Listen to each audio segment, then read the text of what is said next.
Treba popustiti, promotriti stvari iz drugog kuta, reći kako jest, posuti se pepelom. Posuti se pepelom i politi se benzinom, zapaliti. Ili zapaliti cigaretu, pušiti, pepeo istresati u pepeljaru, pijuckati arsena u kavici. Pijuckati, istresati pepeo, pepeo pepelu, prah prahu.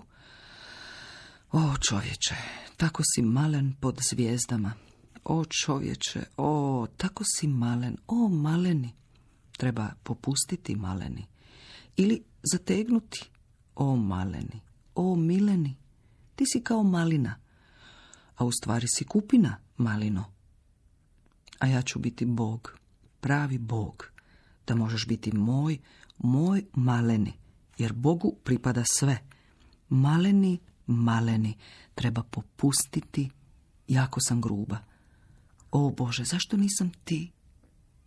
Znaš, i neku noć sam ti napisala cijelu plahtu pisma, sve naravno bez veze.